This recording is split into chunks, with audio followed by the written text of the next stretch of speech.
Okay, good morning again. And this is our 23rd session of Wandering Through the Big Book. And we call it Wandering Through the Big Book because I'm trying hard not to push. I'm a pusher. And when I've done these big book workshops, boy, do you have to push. You've got a much more limited amount of time. And so I did get a comment last week that, geez, we're a half an hour into this thing and you haven't gotten through the first paragraph of what we were reading. And so I looked back at the last time we did this, and we got to the same place. We got through the steps in the original How It Works. So I'm not going to apologize for wandering.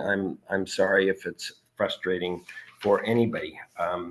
So we're dealing with the original manuscript, and you may remember this was sent out to all the people that were involved with Alcoholics Anonymous at the time for their comments before we went to publication. And it's very interesting to see how there were these different factions in AA. There were people that didn't want the God thing emphasized, and there were other people that said it doesn't work without the God thing. How can you not emphasize the God thing? And so we were reading the original language and then pointing out where they soft pedaled it, where they backed up a little bit.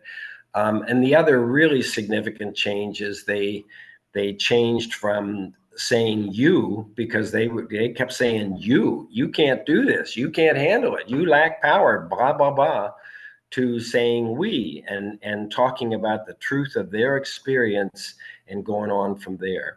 So we got through the steps, and particularly because I wanted to read Bill's line of saying, let's see, our description of the alcoholic, the chapter to the agnostic, personal adventures before and after, been designed to sell you three pertinent ideas: that you are alcoholic and cannot manage your life, that no human power is going to relieve your alcoholism, and see that God can and will.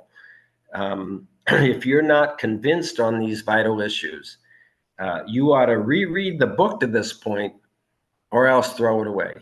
And it's just, it's so much tougher kind of than what he's basically saying is, if you can't get to a third step decision to understand your disease and then treat it in an effective manner, there's no point going on. And there's no point just reading this stuff. And so I want to try to make this point that one of the things I'd like to try to address is, why do we need this third step decision? Why do we need it? Why don't we just go right into step 4? And what are the points that they're trying to make? And going back through it, let's see where I had this. Okay. One of our guiding principles is that faith without works is dead. And what that means to me anyway is mental understanding of a situation is not enough. And it says it in different ways. It says you can wish to be moral. You can wish to be philosophically comforted. In fact, you can try with all your might to do this stuff, and you can't do it because you lack power. And then, of course, later on, they're going to say, no human power is going to solve your problem. It's a huge turning point, I think. Human beings have been talking about and writing about body, mind, and spirit forever, since forever. And I know my experience in here in Alcoholics Anonymous is that I have lived under the tyranny of my body and my mind until I went through this depression thing and really understood my powerlessness over me. I had never been so depressed for so long as I was at 10 years of sobriety. And it took me a year to get out of it. So for me, it was really a 2-year period before I didn't live in fear that my mind was going to torture me again. And the the things I really learned out of that were, one, that my real problem is powerlessness over me. And if you dig into that, what I'm really powerless over are the habits that I've developed in order to cope with my life. And so um, I believe that the biggest obstacle to experiencing serenity is going to be fear. And the book tells me that my fear is based on the failure of my self-reliance. It's a huge and significant statement that I'm trying to live my life. I'm trying to live a good life. My motives are good. But my behavior is all fear-based. I have strategies for trying to handle my fear. And my first responder to fear is anger. And it's why resentment was such a big part of my life. And last week we touched on the dishonesty of resentment. And I didn't get to the third one. And this is going to be repeated again. But line number one is, I am unhappy, but it's not my fault. It's your fault. If you would behave differently, I could be happy. If you just would not be such a jerk about, or a self-centered jerk about it, you'd be happier and I'd be happier. That's the first lie. Lie number two is, here's an effective thing for me to do. I'm going to send you ill will. And when you experience my ill will, you're naturally going to wonder, what's the problem here? And you will look at your behavior and you will see the failure of your ways and you will change based on my resenting you. And then, frankly, you're going to be a better person.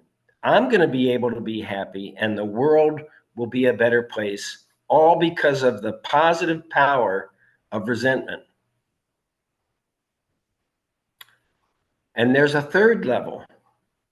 I could never behave the way you're behaving.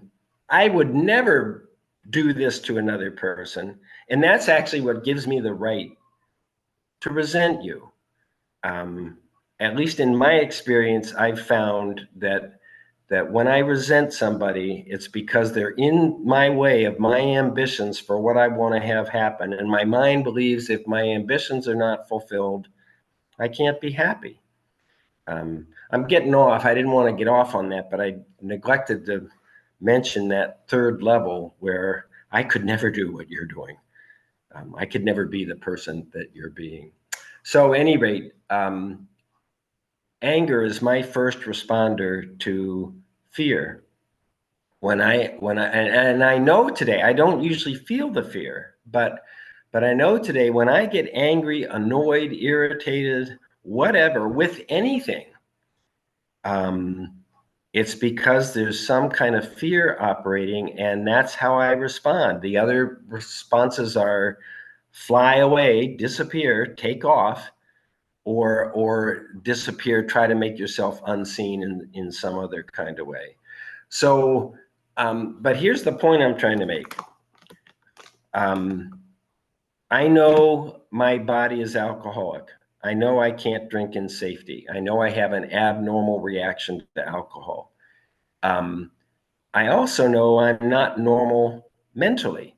That my mind, because it needs relief that alcohol provides, my mind will not allow me to see that I can try the desperate experiment of the first drink, and it's not going to be any different than it was before. It's strange mental blank spot is what Fred calls it in More About Alcoholism. And then I know I have a spiritual malady because I experience fear. Now, if you tie that to self-reliance, the reason I fear is because self-reliance is all I've got. I don't have a relationship with God. I can't go to God to guide my life or to be a resource. And I don't want to lose my track here. So yeah. So I know my body and my mind are alcoholic. I do not believe my soul is alcoholic. I do not believe my soul experiences fear. Emmett Fox says the natural state of the soul is serenity. That's his definition of serenity, the natural state of the soul. But if I'm compelled by my body and my mind, if all that shows up for me in my experience is my body and my mind, and they naturally experience fear, fear is a natural event. If I did not experience fear and act on it, I'm not going to be here long. I'm not going to live very long. I have to acknowledge fear and act on it. I believe hunger is a form of fear. It's my body telling me that if I don't eat, I won't be able to sustain my life. But the important thing I'm trying to say is, and the important thing I believe about these steps is we're trying to make a transition from a life dominated by our physical mental experience to a life that's dominated is not going to be the word, but to a life that is guided by the soul's agenda, the soul's reason for being here. And that takes a lot of work. That takes a protracted effort. So one of the reasons for step 3 is to remind ourselves of what we're trying to do. I mean, we could jump right into 4, but we periodically need to remind ourselves, what am I trying to do in this thing? And I I wrote down some things. What are we deciding? We're making a 3rd step decision. What are we deciding? Well, one of them is we're deciding to try to get honest. It's one of the first things that shows up. We're trying to decide to get honest by admitting our lack of power, and then admitting our need to seek power. If you can identify lack of power as the ultimate problem, lack of power over me is the ultimate problem, then, and over the habit patterns, that's an important part, over the habit patterns of my body and my mind, then the solution is to seek power. And the question is, how am I going to seek power? And the way we are given is I seek power by trying to develop a relationship with God of my own understanding, even though I don't understand anything about God. One of our paradoxes is we're seeking a relationship with something that we don't have much experience with. And I find it wonderful. We call it conscious contact because we're in unconscious contact all the frickin' time. We just don't recognize it. We're just not aware of it. And we're so dominated by our self-reliance. How am I going to ask God for guidance when my self-reliance is so busy barking at me as to what I need to do? So the first one of these, what are we deciding, is to get honest, to try to get honest and taking this inventory, honestly taking this inventory of our anger toward the people in our life, and particularly toward God. You haven't done much for me, says Fitzmayo. Certainly haven't done. Anger, our fear. What? Especially if anger. If you find out in the 4th column of the resentment inventory, where am I selfish, dishonest, or frightened?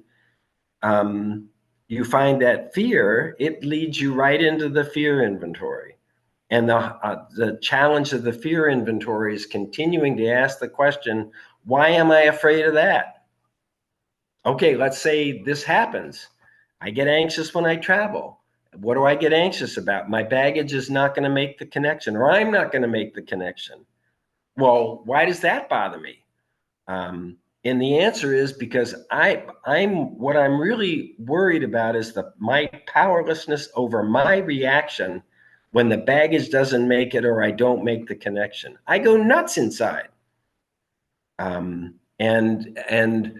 I'm powerless over that reaction. So let's see, and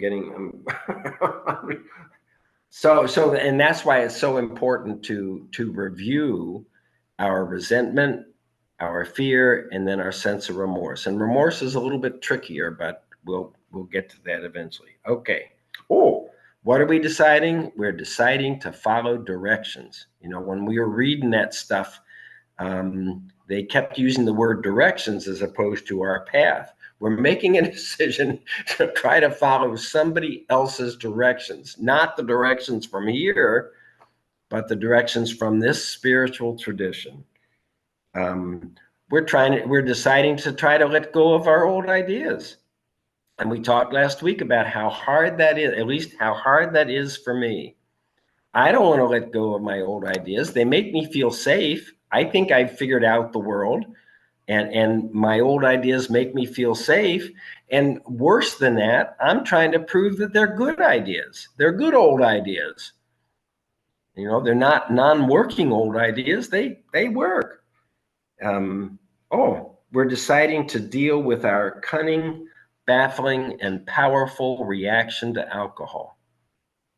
Right? It's not alcohol that's cunning and baffling and powerful. It's our reaction to it that is cunning and baffling and powerful.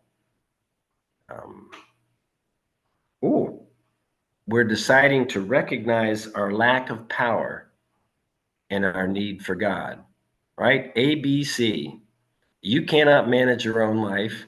No human power, no power of the body or the mind is going to relieve your problem. Spiritual power can and will, if you will invite it into your life and try to pay attention to what it's telling you to do. Well, good. I got to page 1. Oh, here's another one. What are we deciding in step 3? We're deciding to recognize our need for a significant effort, right? That this is not going to come easily. It's simple, but it's not easy. It's simple because the only two things we got to do is humbly rely on God, which means trust and pay attention to God, and then 2, be the people that we think God wants us to be. That's the last reading. Just to the extent that I humbly rely and behave the way I think God wants me to behave, I will be enabled. I will get the power to match the human calamity, which hasn't changed in 7,000 years. Weapons are stronger, drugs are stronger, but the calamity has not changed. We're doing the same stuff to each other that we were doing literally thousands of years ago. And an important thing I think here is we're deciding to learn spiritual principles and then to try to practice them. First it's information. Step 10 says this wonderful thing. We have entered the world of the spirit. Our next function, our primary purpose now is to grow in understanding and effectiveness. This is the whole deal. The whole fellowship of Alcoholics Anonymous is trying to help us grow in how we understand our lives and our effectiveness in dealing with it. Because faith without works is dead. If we've got the understanding, but we're not behaving effectively, it doesn't mean anything. And it's why, I remember hearing, his name is Joe Hawk. He's dead now, but he had quite an experience in Alcoholics Anonymous. And he would pose this question, how do you know when you've done enough work on step 8? That was one of them. How do you know when you've done enough work on step 3? How do you know when you've have turned your will and your life over to the care of God as you understand God? How do you know when you've done that? And you know what his answer was? You got a pencil in your hand and you got paper in front of you and you're entering into step 4. That's when you know. That's when you understand enough about your problem and you understand enough about the solution that you want to go to work. That's when you know. The work part, the effectiveness part, that's how we know we've arrived at enough of an understanding of what's going on here. So it's huge. And I, where we ended last, well, I'm not sure we read it, but so original manuscript, right after their ABCs, that you are alcoholic and cannot manage your own life, that no human power can relieve your alcoholism, that God can and will. Boom. If you're not convinced on these vital issues, you ought to reread the book to this point, or else throw it away, quit, do something else. We got nothing for you. If you can't enter into this work, we can't help you. If you are convinced, this is the original manuscript, they change it a little bit. If you are convinced, you are now at step 3, which is that you make a decision to turn your will and your life over to God as you understand God. So you hear all the time in meetings, I don't know what I'm trying to figure out what God's will is for me, and I'm just not sure, or I'm not sure how to turn my will and my life over to the care of God as I understand God. And what do they say right after that? Just what do we mean by that? And just what do we do? You know, you've gotten to the point, you finally gotten to the point where my life's not working. I think I'm going to try something different. They're telling me, AA is telling me to turn my will and my life over to the care of God as I understand God. But I don't know what you mean and what you do. And they're saying, just what do we mean? Just what, I wish we'd read this when we read how it works, because they're about to tell us the next part of it is telling us what they mean and what they do. And is that not the same as understanding and effectiveness, right? What we mean is understanding, what we do is effective behavior. It's always those two components. And where we're going for information about that. And of course, I've always gone to my body and my mind. And I've always responded, answered the call of my body and my mind. I need relief. I can't stand what's going on right here, right now.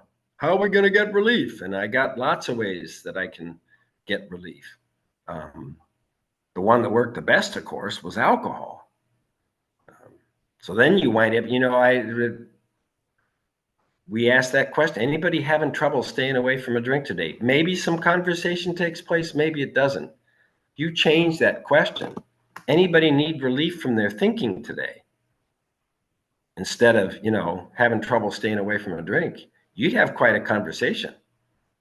It would bring because most everybody sitting there needs, that's why they're sitting there, because they need relief from what they're going through. All right, so we're now, so next thing, that the original manuscript, and it's very close to what was finally published. The first requirement, we're always talking about suggestions. Well, here's the requirement. The first requirement is that you see that any life run on self-will, self-reliance, can hardly be a success.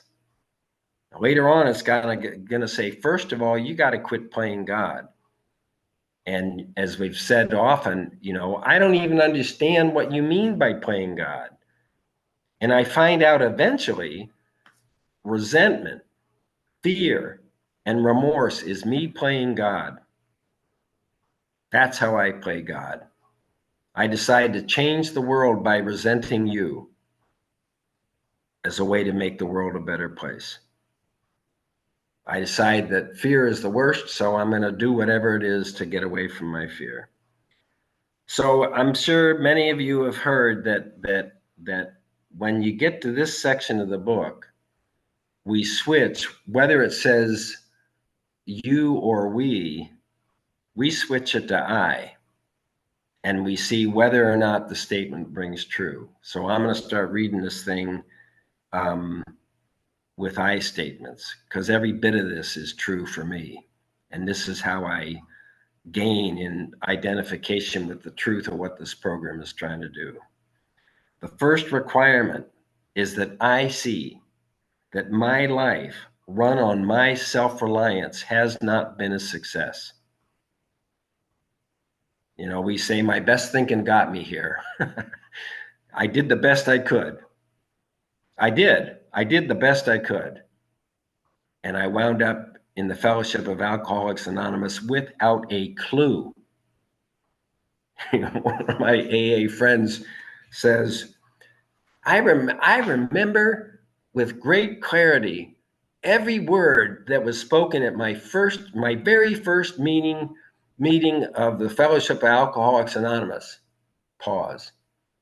Blah, blah, blah, blah, blah, blah, blah, blah, blah, blah, blah. You know, she couldn't hear a thing. I mean, she could not hear a single word. And that's the way we come in here without a clue.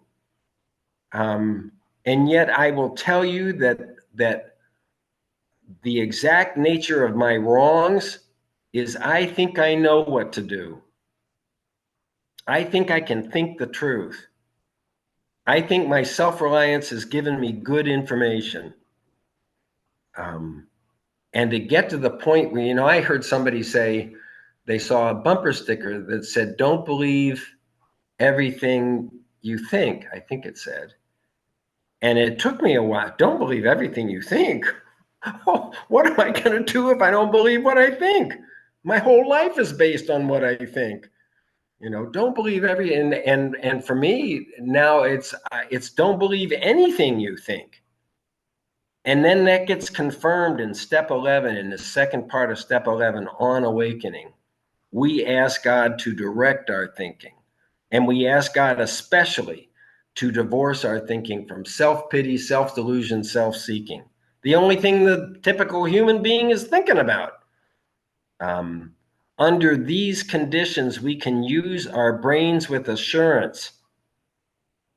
I can trust my thinking if I've asked God to direct my thinking. That means I can't trust my thinking when it's just self-reliant. I can't trust my self-reliant thinking. And that's the only thing I trust. You know, I'm finally at age 77 and 14 years in here, starting to understand that one of the biggest paradoxes of this whole deal is I don't trust God and I do trust my own thinking. And then when you say, I got to humbly rely on God and then behave the way God tells me to behave, I'm screwed. I can't humbly rely. I don't trust. But I trust this. And then I love it if we get to it. We are extreme examples of self-reliance run riot and what? We don't think so. Is that not insane? You know what we're trying to do here? We're assuming you don't get to step 3 if you're not sober. I don't think. It's so important to understand, especially when you're working with others and working with newcomers. This is a long go.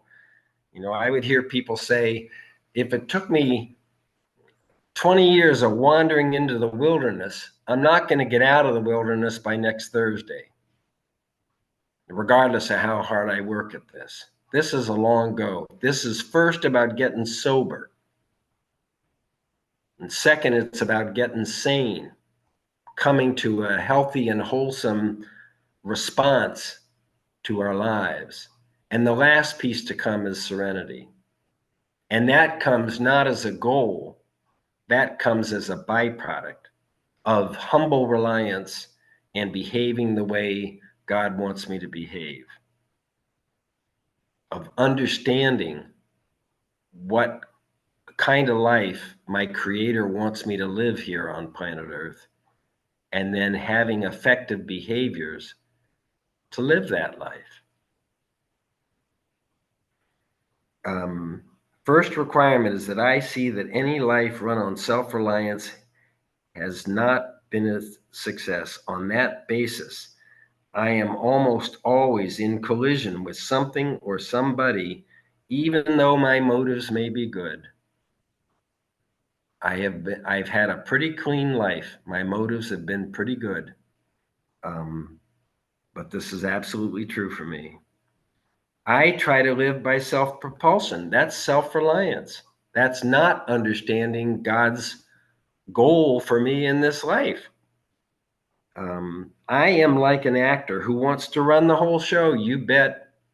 Actor, writer, producer, director, the whole show. I am like an actor who wants to run the whole show. I am forever trying to arrange the lights, the ballet, the scenery, and the rest of the players in my own way. If here we go.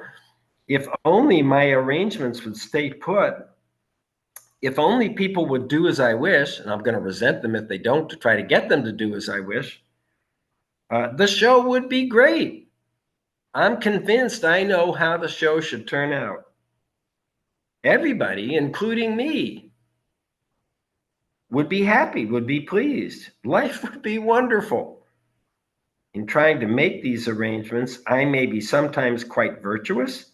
I may be kind, considerate, patient, generous, even modest and self-sacrificing. On the other hand, I may be mean, egotistical, selfish, and dishonest. But as with most humans, I am more likely to have varied traits. What usually happens? The show doesn't come off very well. I begin to think life doesn't treat me right. It ain't fair. This shouldn't be happening. And to me, who is so honest, sincere, worthwhile, and trying to do good. So I decide to exert myself some more. Going to try harder. I become on the next occasion still more demanding or gracious, as the case may be. And here's the killer line for me. Still, the play does not suit me. The play has not suited me for 75 years. Today, I can tell you the play is suiting me, but it's been a long, long haul. This is killer for me because I'm so demanding and I'm so picky. And I think I'm right. That's the craziest part. I think I know what should happen here. I think I know how you should behave. Admitting I may be somewhat at fault, I am sure that other people are more to blame. You bet.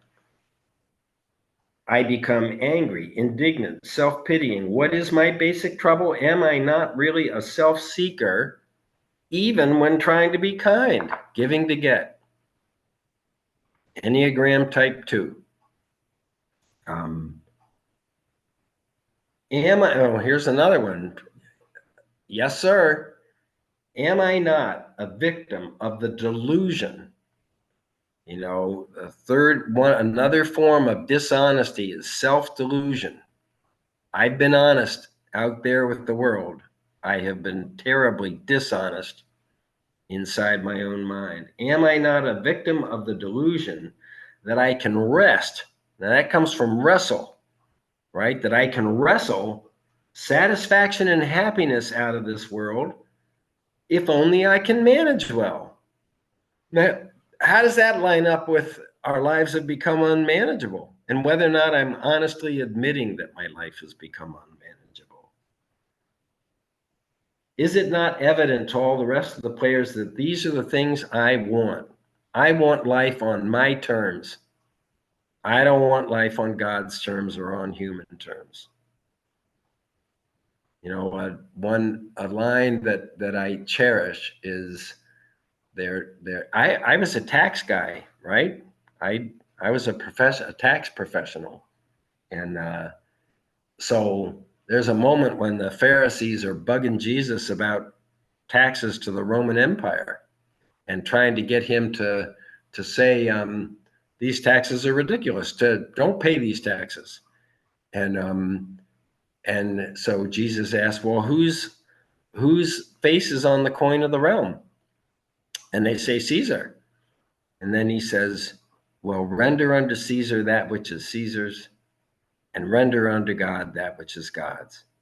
Next time you're playing the world's game and you're resenting it, why does the world do it this way? Just say, I'm rendering unto Caesar. And don't forget, I am to render unto God that which is God's. And try to come to an understanding of what's the difference. What do I owe Caesar? And what do I owe God? I raised the question, do I think I created myself?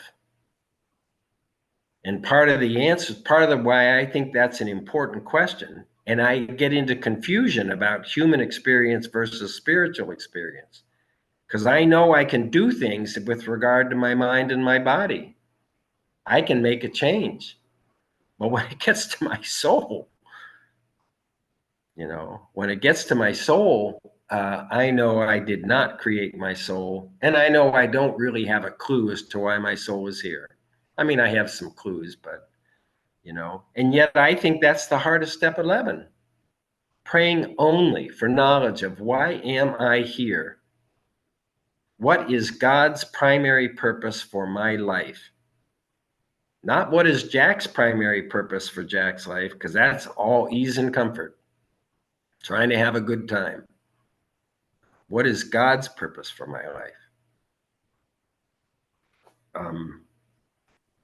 Let's see. Is he not a victim of the delusion that he can wrest satisfaction and happiness out of this world if only I manage well?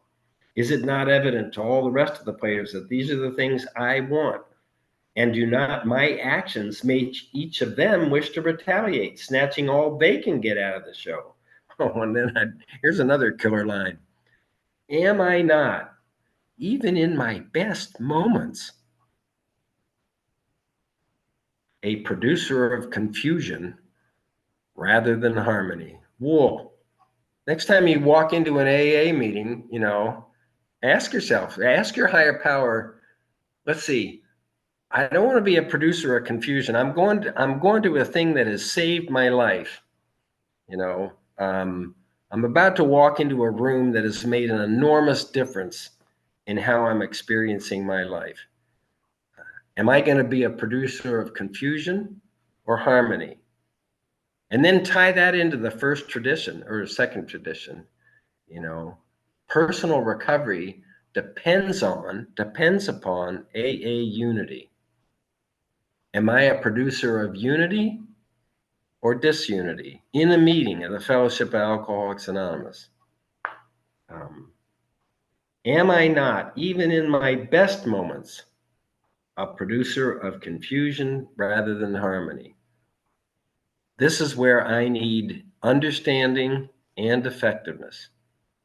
If I don't want to be a producer of confusion, and I do want to be a producer of harmony, I've got to understand what is my primary purpose here, and I got to have some effective behaviors and not be powerless over my reactions when some jerk says something that's so contrary to what we're trying to do in Alcoholics Anonymous that I start to boil inside.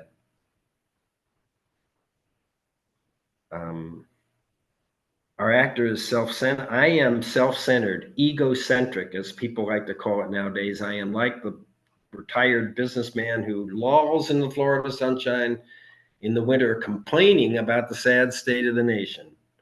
I am like the preacher who sighs over the sins of the 20th century. I am like politicians and reformers who are sure all would be utopia if the rest of the world would only behave.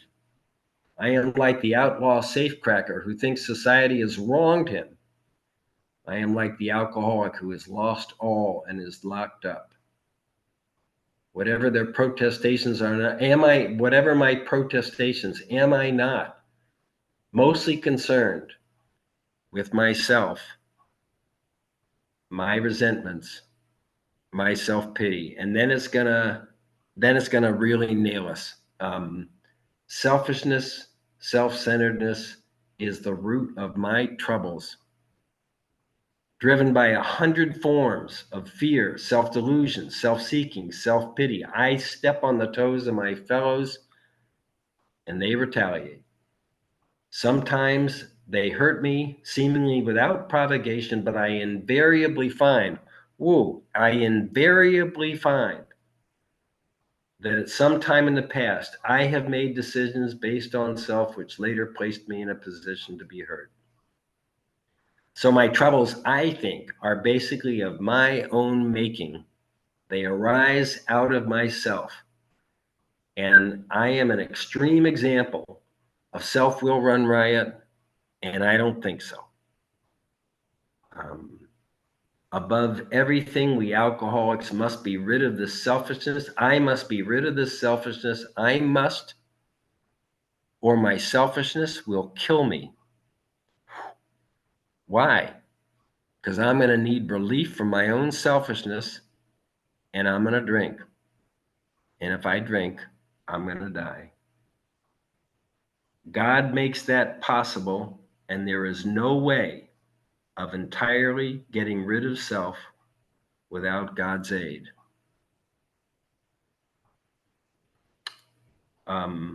Okay. I may have moral and philosophical convictions galore,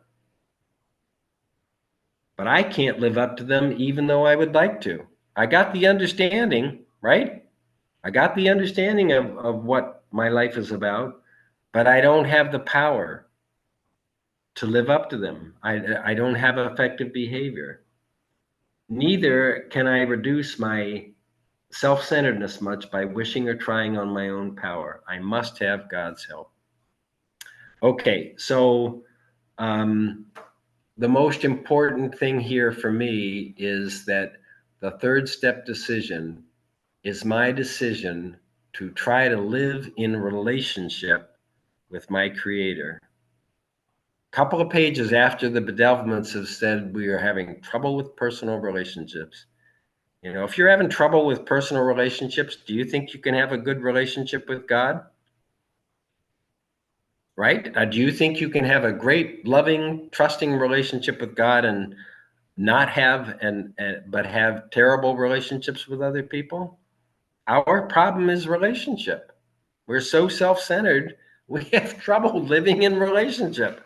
So if they're telling me my only source of help is a relationship with God, and I'm having trouble with relationships, I got some work to do. And the third step decision for me, one of the aspects of it is the decision to try to live in relationship with my spiritual Creator. Okay, time's up. Going to stop this recording and we'll have some open discussion. Thank you all very much for being here